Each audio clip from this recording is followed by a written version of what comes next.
Lieutenant Jake Morrison pressed his face against the thick glass window of the exploration ship New Horizon and watched something that made his heart race with excitement. A massive alien vessel was slowly appearing from what looked like empty space, its surface covered in patterns that shifted and glowed like liquid starlight. After 3 months of traveling through deep space, they were finally going to meet another intelligent species. Captain Lisa Hayes stood behind him on the bridge, her hands clasped tightly behind her back as she studied the alien ship through the main view screen. The vessel was unlike anything humans had ever built, shaped like a giant crystal that seemed to bend light around it. Strange symbols pulsed along its hull in colors that had no names in any human language. "All weapons systems offline," Hayes commanded, her voice steady despite the magnitude of the moment. "Lower all defensive shields. We want them to know we come in peace." The alien ship had been waiting for them at these coordinates for 2 days, ever since the New Horizon had received the strange transmission. The message had been simple, translated through primitive computer programs that struggled with the foreign language. The beings called themselves Zephyrians, and they wanted to welcome humanity into what they called the Galactic community. Dr. Alex Carter bounced on his feet near the science station, unable to contain his enthusiasm. As the ship's expert on alien life, he had dreamed of this moment since he was a child reading science fiction novels. His equipment was ready to record every detail of the first meeting between humans and aliens. "They're sending a shuttle," reported Communications Officer Ryan Clark, his voice cracking slightly with nervous energy. "It looks like they want to come aboard." Hayes nodded and turned to Commander Kate Sullivan, her second in command. "Prepare the docking bay. Full diplomatic honors, but keep security teams on standby just in case." Sullivan felt a strange uneasiness creeping up her spine as she watched the alien shuttle approach. Something about the way it moved seemed wrong, too careful and deliberate, like someone trying very hard not to make any sudden movements. She had spent 10 years in the military before joining the space program, and her instincts were telling her that these aliens were afraid of something. The docking bay filled with nervous energy as the human crew gathered to witness history in the making. Jake Morrison stood near the airlock with the other junior officers, trying to look professional while his mind raced with questions. What would the aliens look like? How would they communicate? Would they be friendly or hostile? When the airlock finally opened, the humans got their first look at another intelligent species. The Zephyrians were tall and elegant, with translucent skin that seemed to glow from within. They had 4 arms instead of 2, and their movements flowed like water. Their leader wore a device around its neck that translated its words into English. "Greetings, humans of Earth," the leader said, its voice coming through the translator with a musical quality. "I am Veltar of the Zephyrian Council. We have traveled far to meet your species." Dr. Carter stepped forward, his recorder already humming as it captured everything. "Welcome aboard the New Horizon. We're honored to make contact with your people." But as the meeting progressed, Sullivan noticed something odd about the aliens' behavior. They kept their distance from the humans, never coming closer than 10 feet. Their eyes darted nervously around the room, and she could see them flinch slightly whenever one of the humans moved too quickly or spoke too loudly. Jake Morrison was busy clearing equipment from the center of the docking bay to make more room for the diplomatic meeting. Without thinking, he grabbed a heavy storage container that normally required 3 people to lift and moved it aside with one hand. The moment he did this, every Zephyrian in the room went completely still. Their leader, Veltar, stared at Jake with what could only be described as terror in its large, multifaceted eyes. The other aliens took several steps backward, their forearms moving in what seemed like protective gestures. "Did I do something wrong?" Jake asked, confused by their reaction. Dr. Carter checked his instruments and noticed that all the aliens' vital signs had spiked dramatically. Their heart rates had doubled, their breathing had become rapid and shallow, and strange chemical signatures were flooding their bloodstreams. "You moved that container," Veltar said slowly, its translator giving the words an ominous quality. "You moved it alone," Captain Hayes frowned. "Is that a problem?" "It's just a storage box." The Zephyrian leader exchanged glances with its companions, and Sullivan could see them communicating through subtle changes in their skin color. Whatever they were saying to each other, it was making them even more nervous. "How much does that container weigh?" Veltar asked carefully. Jake shrugged. "Maybe 100 pounds? It's not that heavy." The silence that followed was deafening. The Zephyrians stood frozen like statues, their glowing skin flickering in patterns that seemed almost like panic. Dr. Carter's instruments showed their stress levels climbing to dangerous heights. "Among my people," Veltar finally said, "it would take 5 adults working together to move such a weight. And you did it with one hand without effort, as if it were nothing." The humans looked at each other in confusion. Jake Morrison was considered average strength by human standards, nothing special at all. He worked out twice a week and could bench press his own body weight, but so could most of his friends back on Earth. Commander Sullivan's uneasiness grew stronger.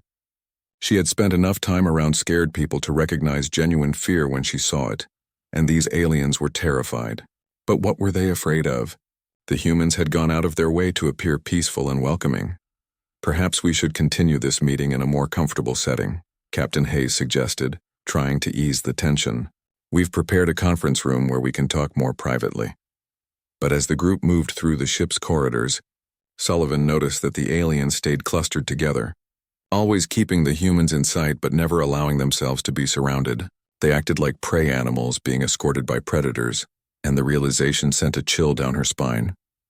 What exactly did these Zephyrians know about humans that humans didn't know about themselves? And why did a simple display of ordinary human strength fill them with such obvious terror? As they entered the conference room, Sullivan couldn't shake the feeling that this first contact was going to reveal truths that humanity was not prepared to hear. 3 days had passed since the first meeting with the Zephyrians, and the cultural exchange was taking place aboard the massive space station Unity. Lieutenant Ben Rogers stood in the station's recreation center, watching a group of young Zephyrian visitors explore the human fitness equipment with obvious confusion and fear. "This is where we exercise to stay healthy," Ben explained cheerfully, patting the side of a treadmill. "Would you like to see how it works?" The alien youth, barely adults by their species standards, huddled together like frightened children. Their translator devices buzzed with nervous chatter as they whispered among themselves in their musical language. Ben couldn't understand what they were saying, but their body language was clear enough. Dr. Amy Foster watched the interaction from across the room, taking notes on her tablet. As the station's psychologist specializing in first contact protocols, she had been documenting the strange behavior patterns of their alien guests for 3 days straight. Every interaction followed the same disturbing pattern. "Let me show you a basic human workout routine," Ben said, stepping onto the treadmill. He started at what he considered a gentle warm-up pace, barely faster than a brisk walk. Behind him, he heard several of the young Zephyrians make sounds that their translators couldn't interpret, but which sounded suspiciously like gasps of alarm. The aliens pressed themselves against the far wall as Ben increased his pace to a light jog. Their skin patterns shifted rapidly through different colors, and Dr. Foster's readings showed their stress hormones flooding their systems. When Ben moved to the weight machines and began a routine he considered suitable for beginners, 2 of the young Zephyrians actually fainted. "Stop," called out their adult supervisor, rushing into the room with obvious panic. "Please, human Ben, no more demonstrations." Ben immediately stopped his workout, confused and concerned. "Did I do something wrong? This is just normal exercise for us." The Zephyrian supervisor, whose name translated roughly to gentle wind, stared at Ben with the same mixture of awe and terror that all the aliens seemed to show around humans. "You moved your body at speeds that would kill most of our people. The weights you lifted could crush our bones to powder." Dr. Foster approached carefully, her tablet recording everything. "Can you explain what you mean?" Ben was using the lightest settings on our equipment. Gentle Wind's forearms trembled as it spoke. "Your Ben moved faster than our fastest ground vehicles. He lifted weights that equal the mass of 3 adult Zephyrians. And he did this for pleasure, as recreation." Across the station in the engineering section, Tony Mitchell was having his own unsettling encounter with Zephyrian technology. The aliens had brought a damaged device to him, hoping human ingenuity might offer fresh solutions to their repair problem. What they hadn't expected was how quickly and creatively humans could work. Tony examined the crystalline device, which seemed to be some kind of communication array.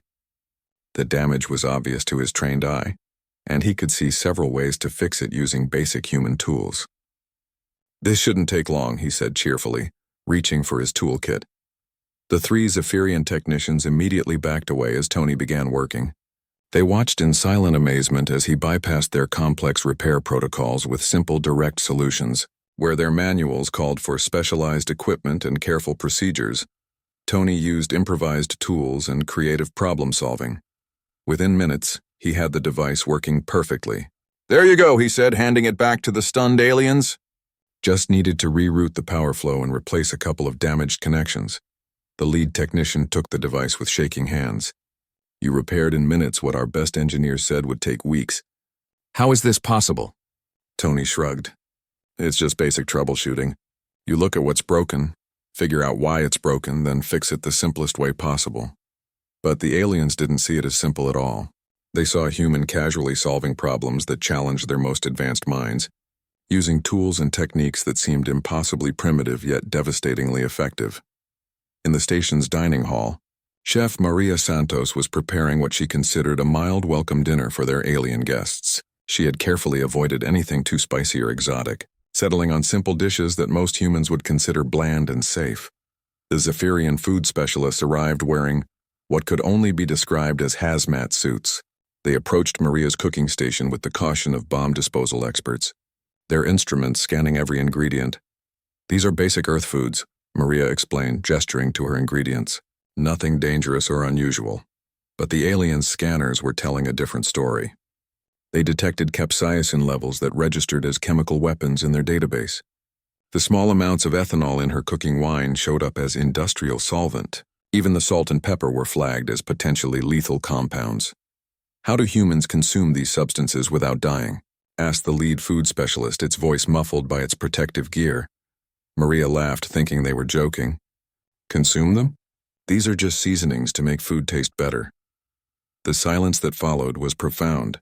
The Zephyrians stared at her through their protective visors, their instruments continuing to register alarm levels at every ingredient she touched.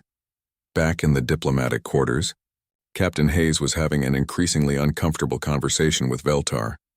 The alien leader had requested a private meeting, and its questions were becoming more disturbing by the hour. "Tell me truthfully," Veltar said, its translator giving its words an ominous weight. "Are humans the species our ancient texts call the Devourers?"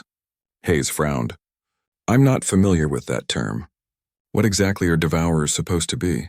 Veltar's skin flickered through patterns that seemed to indicate deep distress. "The legends speak of beings so powerful they consume entire worlds without even realizing it. Creatures that turn poison into pleasure and find joy in activities that would destroy other species." The captain felt a chill run down her spine. "That doesn't sound like humans at all. We're just explorers trying to find our place in the galaxy." But even as she spoke the words, Hayes couldn't shake the growing realization that something was very wrong with this first contact. The aliens weren't treating humans like equals or even like potential allies. They were treating them like forces of nature, dangerous and unpredictable. Throughout Unity Station, similar scenes were playing out as humans went about their normal activities, completely unaware that every casual display of their abilities was confirming their alien guests' worst fears. The terrifying truth was becoming clear to everyone except the humans themselves. Dr. Alex Carter sat in his laboratory aboard Unity Station, staring at the data streaming across his computer screen with growing disbelief. After days of careful questioning and diplomatic probing, the aliens had finally begun sharing information that changed everything humans thought they knew about their place in the universe. The revelation had started small, with casual comments from Veltar about how surprised the Zephyrians were that humans had developed space travel so quickly.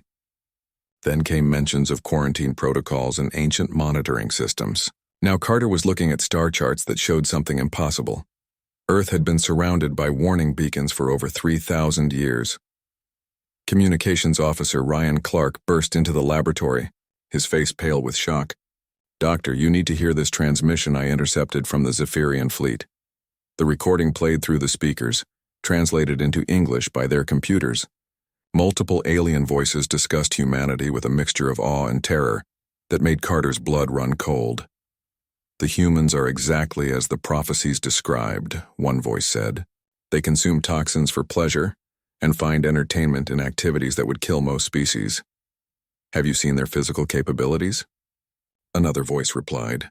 The small one called Jake lifted equipment that should require mechanical assistance. "They do this without even thinking about it. Worse still, a third voice added. They show no awareness of their own power. They truly do not know what they are. Carter and Clark exchanged looks of growing horror. The humans weren't making first contact with a new species. They were meeting beings who had been watching them from a distance for millennia, too afraid to make direct contact until now. Lieutenant Sarah Kim was having her own disturbing discoveries in the medical bay. The Zephyrian doctors had requested detailed information about human biology, claiming it was for standard diplomatic health protocols. What they revealed in return shattered her understanding of what it meant to be human. Your bone density is impossible, the lead Zephyrian medic explained, its translator struggling with concepts that had no equivalent in most galactic languages. Most intelligent species evolved from prey animals. We developed large brains to avoid predators and find safe hiding places. Our bones are hollow and light to help us run and hide quickly. Sarah looked at the comparison charts the alien was showing her. Human bones were 5 times denser than Zephyrian bones, 10 times stronger than most other species in the galactic community. But humans evolved from hunters, the alien continued, its voice filled with something approaching religious dread. Your bones are built for chasing prey across vast distances and fighting other predators. Your muscle density is beyond what we thought possible for intelligent life. The medical data kept getting worse. Human reaction times were faster than most species' nerve impulses could even carry signals. The human immune system attacked foreign substances with an aggression that alien doctors classified as militaristic. Even human sleep patterns were disturbing to species that required long periods of complete rest to maintain brain function. How do you survive with such an active nervous system? The alien medic asked. Your brains never fully shut down. You process information constantly, even while unconscious. Most species would die from neural exhaustion within days. Colonel Pete Jackson was meeting with Zephyrian military advisors in what was supposed to be a friendly exchange of tactical knowledge. Instead, he found himself trying to explain human military concepts that the aliens couldn't even comprehend. You plan for acceptable losses? The Zephyrian commander asked, its translator making the words sound like accusations. You knowingly send your people to die? Jackson tried to explain the concept of strategic sacrifice, of missions where success required accepting casualties. The aliens listened with growing horror as he described human military history, tactics that seemed normal to him but which they classified as psychopathic. Your species continues fighting even when wounded, another alien officer said. Our records show humans have fought battles while severely injured, sometimes for hours or even days. That's called determination, Jackson replied, not understanding why this was so shocking. No, the alien said firmly. That is called insanity. Most intelligent species surrender immediately when injured to avoid further damage. Self-preservation is the primary drive of rational beings. The colonel realized that human military doctrine was built around concepts that other species couldn't even imagine. The idea of fighting to the death, of never surrendering, of pressing attacks despite overwhelming odds. These weren't heroic ideals to the galactic community. They were signs of a dangerously unstable species.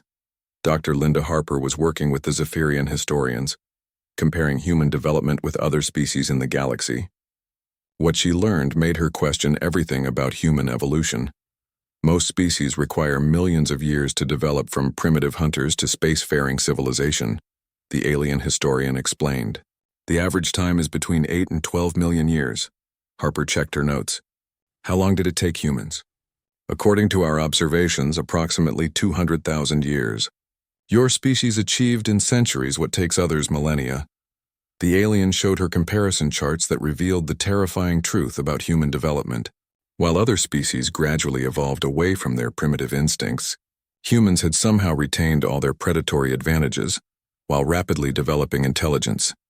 You still have the reflexes of hunters, the historian continued. Your eyes track movement automatically, searching for threats and prey. Your hands are designed for grasping weapons. Your teeth are still shaped for tearing flesh, even though you have developed advanced food preparation. Harper stared at the data, realizing that humans weren't just another intelligent species.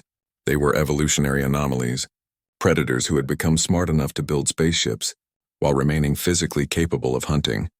With their bare hands. The most disturbing revelation came when Veltar finally explained why the Zephyrians had decided to make contact after thousands of years of avoiding Earth. Our Long-range sensors detected your expansion into space, the alien leader told Captain Hayes. We realized that humans would eventually spread throughout the galaxy whether we made contact or not. We decided it was better to try establishing peaceful relations before you discovered our worlds on your own. Hayes felt the weight of the alien's words settling over her like a burial shroud. You're saying you initiated contact because you were afraid of what would happen if we found you first? Yes, Veltar replied simply. Every species in the galactic community has been preparing for the day humans would leave their homeworld. Some have developed new technology specifically for avoiding contact with your kind. Others have relocated their civilizations to distant galaxies. The captain stared out at the stars, finally beginning to understand the terrible truth. Humans weren't seeking their place among the galactic community. The galactic community was trying to figure out how to survive humanity's arrival. The arrival of the second alien delegation shattered any remaining illusions humanity might have had about their place in the universe. The Kethmori ship appeared 3 days after the Zephyrian revelations, its crystalline hull pulsing with nervous energy as it approached Unity Station, with obvious reluctance.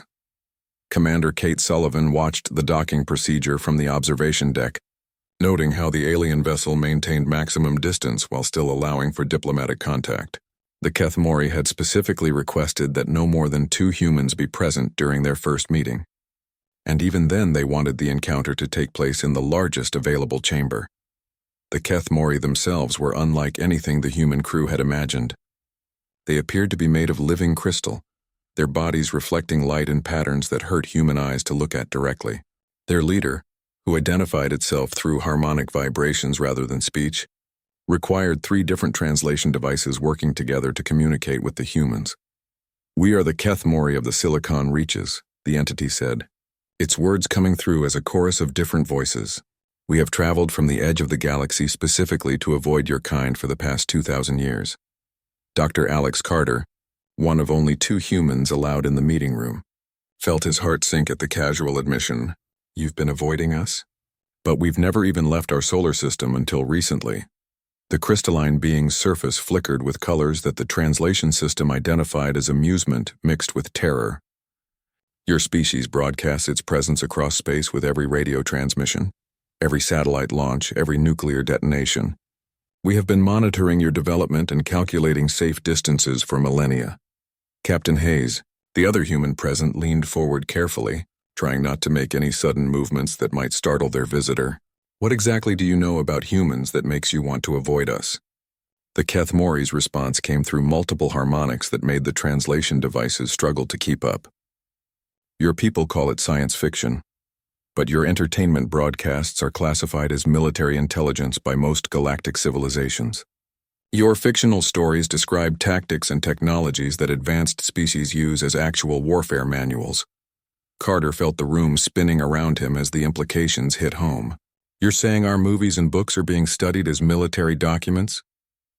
Your story called Star Wars introduced 300 new combat strategies to the galactic database, the alien replied.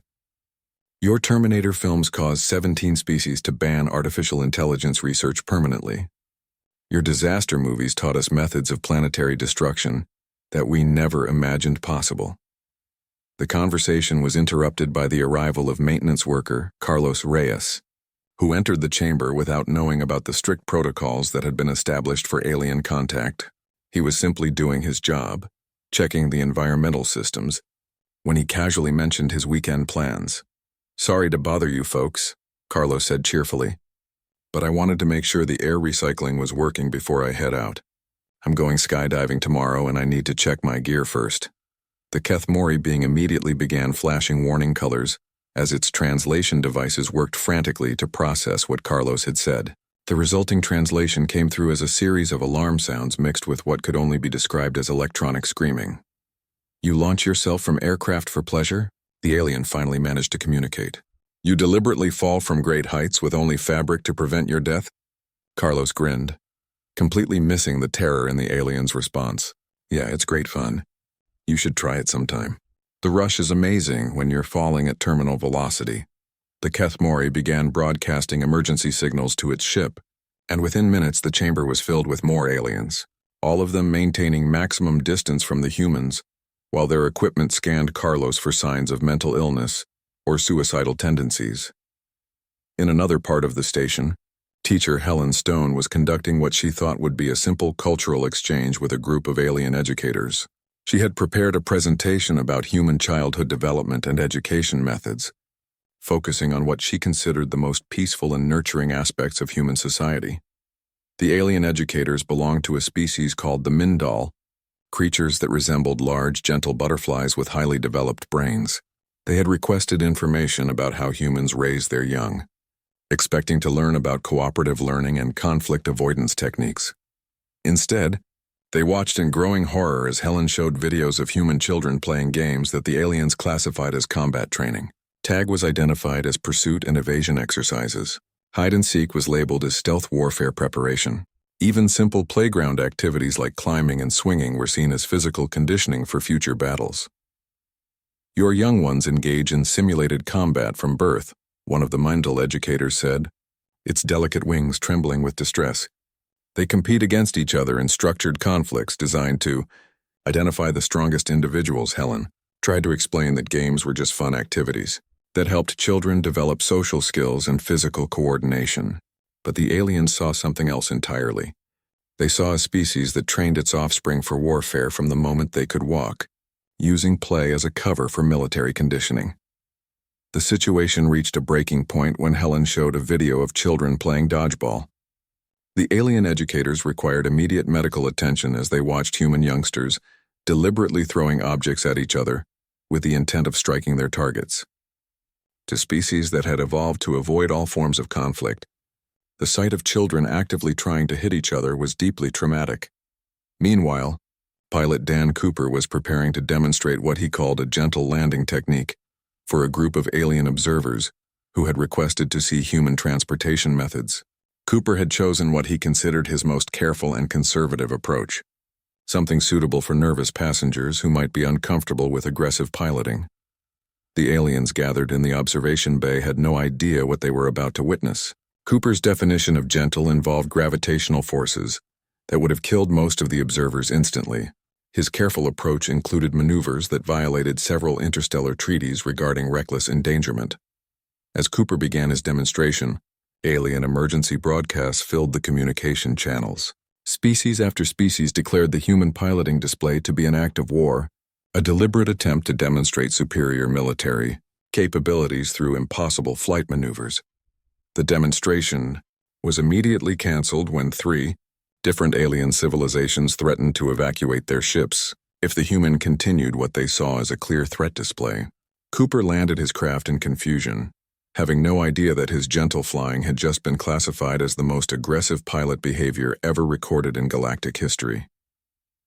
Back in the diplomatic quarters, the alien delegations held emergency meetings to discuss what they had witnessed.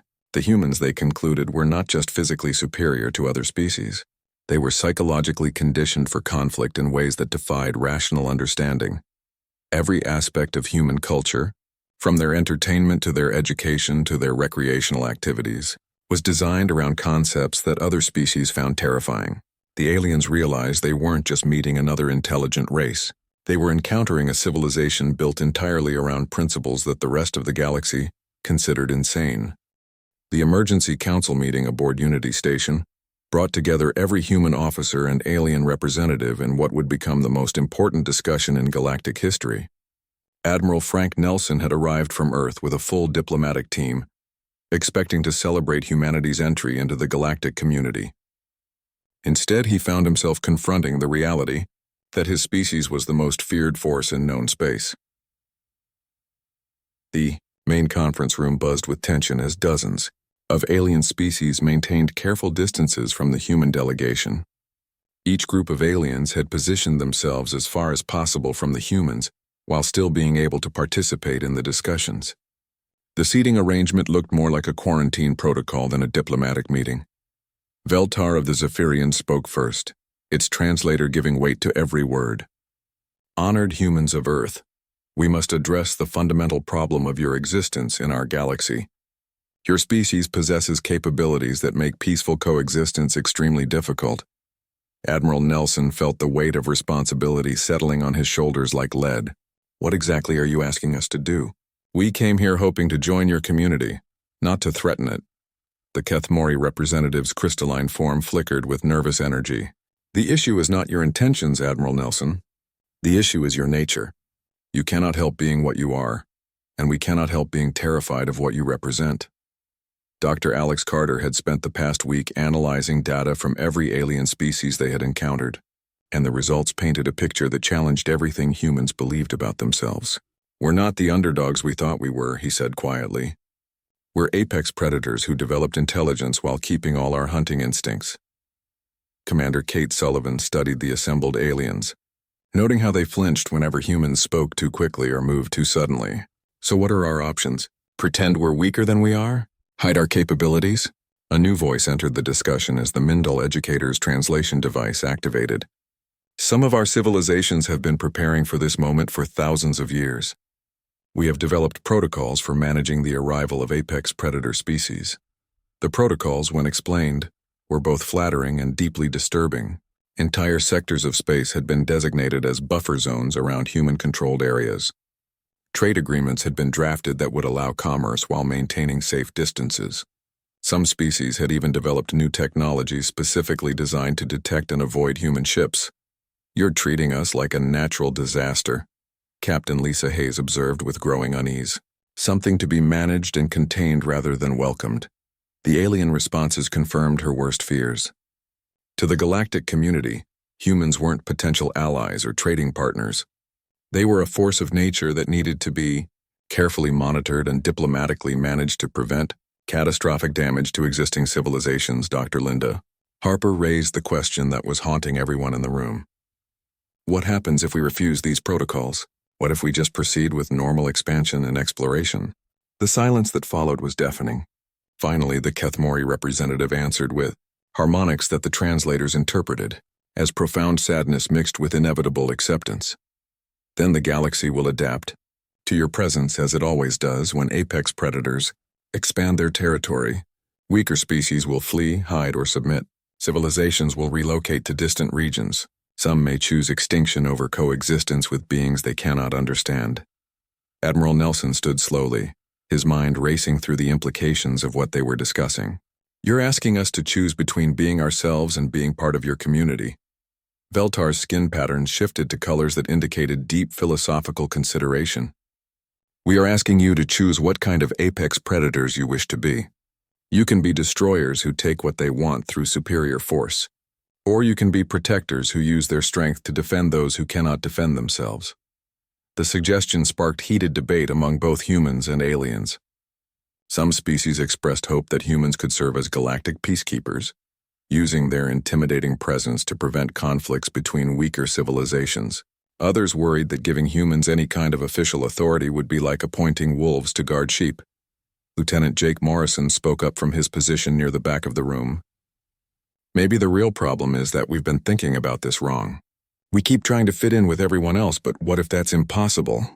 His words seemed to resonate with something the aliens had been thinking but were afraid to say directly. The Mindal educator's wings fluttered nervously as it responded. Your Lieutenant Morrison raises an important point. Apex predator species typically do not integrate with prey species. They dominate ecosystems through their presence alone.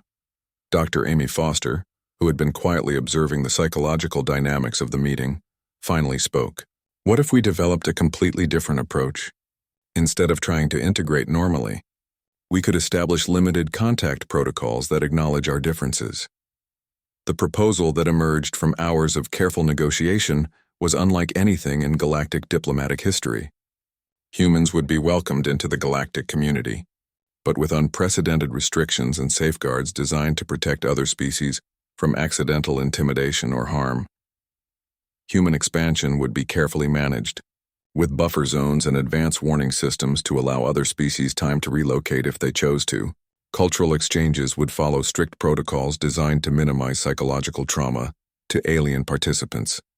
Even human entertainment and educational materials would carry warnings about their potentially disturbing content, but the most significant change would be in how humans saw themselves.